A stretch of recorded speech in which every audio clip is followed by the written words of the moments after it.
ഇപ്പോൾ നൽകാൻ കഴിയുന്ന ഏറ്റവും പ്രധാനപ്പെട്ട വാർത്ത ന്യൂസ് 18 ആക്സസ് ചെയ്ത ഒരു വലിയ വാർത്ത തന്നെയാണ്. ബംഗ്ലാദേശിന് പിന്നാലെ മണിപ്പൂർ ഒരു യുദ്ധമേഖലയാക്കുവാനും ബംഗ്ലാദേശ് സമാനമായ സ്ഥിതി ഉണ്ടാക്കുവാനുമായി ഒരു വലിയ നീക്കം നടക്കുന്നതായിട്ട് ഇന്റലിജൻസ് റിപ്പോർട്ടുകളെ ഉദ്ധരിച്ചുകൊണ്ട് ന്യൂസ് 18 ആക്സസ് ചെയ്ത ഒരു വലിയ വാർത്ത തന്നെയാണ്.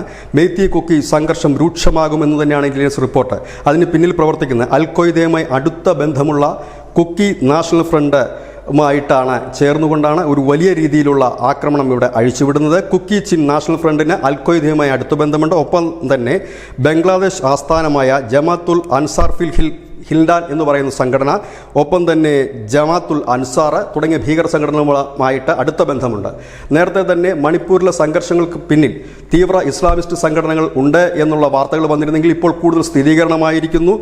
ബംഗ്ലാദേശിലുള്ള അൽ ഖ്വയ്ദയുടെ ബ്രാഞ്ചായ അൽത്തുർ അൻസാറും കുക്കി ചിൻ നാഷണൽ ഫ്രണ്ടും ആയുധ പരിശീലനം നടത്തിയിട്ടുണ്ട്, കരാറിലേർപ്പെട്ടിട്ടുണ്ട്. ഇന്ത്യ അസ്ഥിരമാക്കുകയാണ് ലക്ഷ്യം. ഇതോടൊപ്പം തന്നെ അമേരിക്ക അവിടെ ഒരു സ്വതന്ത്ര രാജ്യം വേണമെന്ന ആഗ്രഹവുമായി മുന്നിട്ടിറങ്ങുന്നു.